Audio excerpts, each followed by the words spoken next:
മറ്റ് ചില വാർത്തകളിലേക്ക് കൂടി ഒന്ന് പോകണം. ഇടുക്കി നെടുങ്കണ്ടത്തെ ഇരട്ട കൊലപാതകം, അതിൻ്റെ ഞെട്ടലിലാണ് ആ പ്രദേശം. അതിൽ കൊല്ലപ്പെട്ടവരുടെ പോസ്റ്റ്മോർട്ടം ഇന്ന് നടക്കുമെന്നുള്ളതാണ് ഏറ്റവും പുതിയ വിവരം. ഇടുക്കി മെഡിക്കൽ കോളേജിലാണ് പോസ്റ്റ്മോർട്ടം നടക്കുക എന്നുള്ള വിവരങ്ങൾ കൂടി ഇപ്പോൾ ലഭ്യമാകുന്നുണ്ട്. പ്രതിയെന്ന് സംശയിക്കുന്ന സജി, അതായത് ഈ കൊല്ലപ്പെട്ട സ്ത്രീയുടെ ഇളയ മകനായ സജിക്കായുള്ള തെരച്ചിലാണ്. സജിയാണ് ഈ കൊലപാതകി എന്നാണ് പോലീസ് സംശയിക്കുന്നത്. ആ തെരച്ചിൽ ഊർജിതമാണ് എന്നാണ് മനസ്സിലാക്കേണ്ടത്. പ്രിൻസ് ജെയിംസ് ഏറ്റവും പുതിയ വിവരങ്ങളുമായി ചേരും. പ്രിൻസ്, ഈ സജിയെ കേന്ദ്രീകരിച്ച് തന്നെയാണല്ലോ അല്ലേ അന്വേഷണം മുന്നോട്ട് പോകുന്നത്? ഈ ഒരു കൊലപാതകത്തിലേക്ക് സജിയെ എത്തിച്ചതിന് പലവിധ കാരണങ്ങളുണ്ട്. അതിൽ പ്രധാനപ്പെട്ടതായി പോലീസ് കാണുന്നത് ഏത് രീതിയിലാണ്? ഈ കൊലപാതകത്തിന് ശേഷം സജി സ്ഥലം വിട്ടു, അല്ലെങ്കിൽ ഒരുപക്ഷെ സംസ്ഥാനം തന്നെ വിട്ടുപോകാനുള്ള സാധ്യതകളിലേക്കൊക്കെയാണോ കാര്യങ്ങൾ പോകുന്നത്?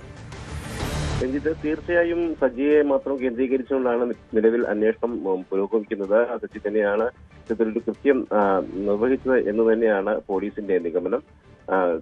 കഴിഞ്ഞ ദിവസമാണ്, അതായത് ഈ അന്വേഷണം ആരംഭിച്ച പോലീസ് മേഖലയിലേക്ക് എത്തിയപ്പോൾ, അതായത് പരാതി ലഭിച്ച് ആളുകളെ കുറിച്ചുള്ള അന്വേഷണം ആരംഭിച്ച പോലീസ് എത്തിയപ്പോഴാണ്, വീട്ടിലേക്ക് എത്തിയപ്പോഴാണ് സജി ഇവിടെ നിന്നും ഓടി രക്ഷപ്പെടുന്നത്. തുടർന്ന് ആ സമയത്തേക്ക് പുള്ളി അദ്ദേഹം വസ്ത്രങ്ങളൊക്കെ എടുത്ത് ബാഗൊക്കെ തയ്യാറാക്കി എവിടേക്കുള്ള യാത്രയ്ക്കുള്ള ഒരുക്കത്തിലായിരുന്നു.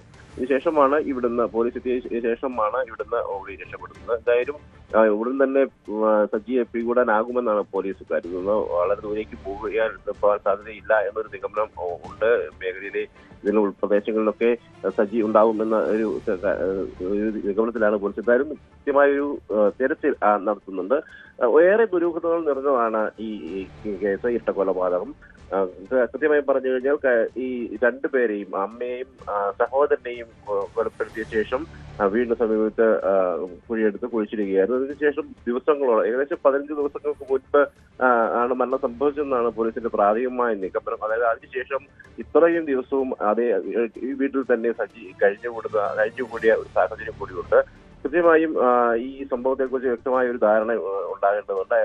അതിലേക്ക് നീക്കിയാൽ മാത്രമേ മറ്റു കാര്യങ്ങളിലേക്ക് നീങ്ങാൻ സാധിക്കുള്ളൂ. എന്തായാലും വലിയ ദുരൂഹതകൾ നിറഞ്ഞതാണ് ഈ സംഭവം.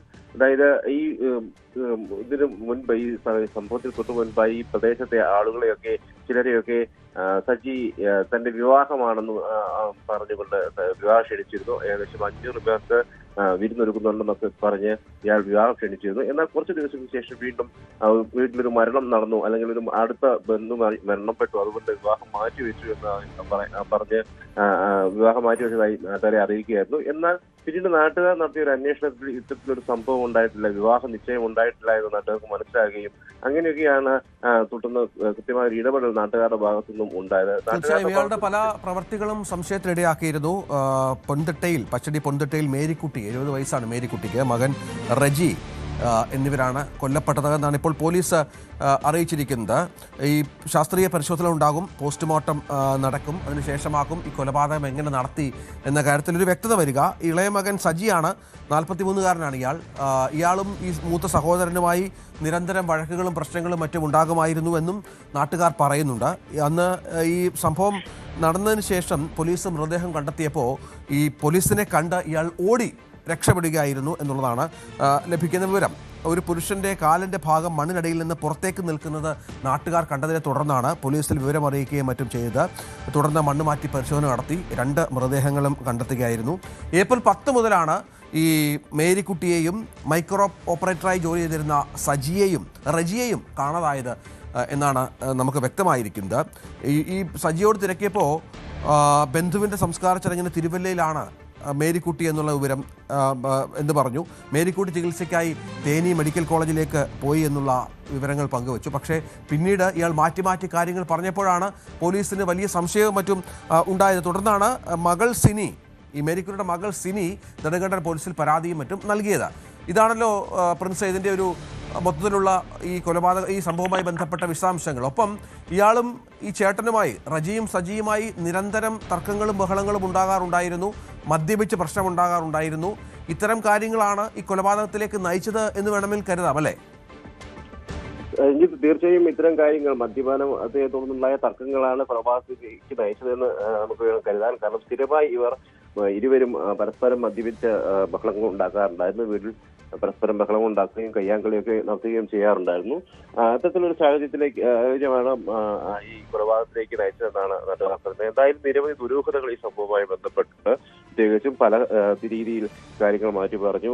ആളുകൾ ഈ റെജി അന്വേഷിച്ചവരോടൊക്കെ രാവിലെ റെജി ജോലിക്ക് പോകുമെന്നും രാത്രിയാകുമ്പോഴേക്കും വലിയ മദ്യപിച്ചിട്ടാണ് വീട്ടിലേക്ക് എത്തുന്നതെന്നും ഒക്കെ സ്ഥിരമായി അറിയിക്കുന്ന ഒരു സാഹചര്യം ഉണ്ടായിരുന്നു. അപ്പം അമ്മയെ തേനി മെഡിക്കൽ കോളേജിലേക്ക് ചികിത്സയ്ക്കായി കൊണ്ടുപോയി എന്നടക്കമുള്ള കാര്യങ്ങൾ സജി പറയുന്ന ഒരു സാഹചര്യം ഉണ്ടായിരുന്നു. എന്തായാലും നിരവധി ദുരൂഹതകൾ നിറഞ്ഞതാണ് ഈ സംഭവം. ഒപ്പം മുൻപ് ഈ ഇവരുടെ വീട്ടിൽ നിന്നും ഇവരുടെ സജിയുടെ പിതാവിനെ ഒരു 8 വർഷം മുൻപ് കാണാതായ ഒരു സാഹചര്യം കൂടിയുണ്ട്. ആ സംഭവത്തിലും കൃത്യമായ ഒരു അന്വേഷണം വേണമെന്ന് നാട്ടുകാർ ആവശ്യപ്പെട്ടു. പിതാവിനെയും അപായപ്പെടുത്തിയതാണോ എന്നതടക്കമുള്ള ആശങ്കകൾ നാട്ടുകാർ ഉന്നയിക്കുന്ന ഒരു സാഹചര്യം കൂടിയുണ്ട്. എന്തായാലും സജിയെ ഉടൻ തന്നെ പിടികൂടാനാവുമെന്നൊരു പ്രതീക്ഷയിലാണ് പോലീസ്. അതിനുശേഷം കൂടുതൽ കാര്യങ്ങളിലേക്ക് കടക്കാനാവുമെന്ന് പോലീസ് കരുതുന്നു. എന്തായാലും ഇത് പോസ്റ്റ്മോർട്ടം നടപടികളടക്കം പൂർത്തീകരിക്കുമെന്നാണ് കരുതുന്നത്. ഏതായാലും ഇരട്ടക്കൊലയ്ക്ക് ശേഷം ഇയാൾ വളരെ സാധാരണയായി തന്നെയാണ് പോലീസിനോടും നാട്ടുകാരോടും ഒക്കെ ബിഹേവ് ചെയ്തത്. പെരുമാറ്റത്തിൽ അസാധാരണമായ ഒന്നും കണ്ടില്ല. അധികം സംസാരിക്കാത്ത പ്രകൃതമുള്ള ഒരാളായിരുന്നു ഇയാൾ. മേസ്തിരി പണിയും മറ്റു ജോലികളുമൊക്കെ ചെയ്ത് ജീവിച്ചു വന്നിരുന്ന ഒരാളാണ്. നാട്ടുകാരോട് പക്ഷേ പ്രശ്നങ്ങളൊന്നും ഉണ്ടാക്കാത്ത ഒരാൾ കൂടിയായിരുന്നു. വിവാഹം നടക്കാത്തതിലും മറ്റും ഇയാൾ അസ്വസ്ഥനായിരുന്നു എന്ന് നാട്ടുകാർ പറയുന്നുണ്ട്. ഇതിനിടയിലാണ് വിവാഹമാണ് എന്ന് പറഞ്ഞു. താമസിക്കുന്ന വീടും 1.5 ഏക്കർ സ്ഥലവും പാട്ടത്തിന് കൊടുക്കാൻ പോവുകയാണ് എന്ന് പറഞ്ഞു. അത്തരത്തിൽ നിരവധി കള്ളങ്ങൾ പറഞ്ഞതിന് ശേഷമാണ് ഇയാൾ ഈ നാട്ടുകാരെ പല കാര്യങ്ങൾ തെറ്റിദ്ധരിപ്പിച്ചത്. പക്ഷേ പലതരത്തിലുള്ള സംശയങ്ങൾ നാട്ടുകാർക്ക് നേരത്തെ മുതൽ തന്നെ ഉണ്ടായിരുന്നു. അങ്ങനെയാണ് പോലീസിലേക്ക് എത്തുകയും അന്വേഷണം ഈ പറഞ്ഞ ആളിലേക്ക് എത്തുകയും സജിയിലേക്ക് എത്തുകയും മറ്റും ചെയ്ത് ഇയാൾക്കായുള്ള തെരച്ചിലാണ് ഇപ്പോൾ പോലീസ് നടത്തുന്നത്. കൂടുതൽ വാർത്തകൾക്ക് news 18 Keralam YouTube channel subscribe ചെയ്യുക.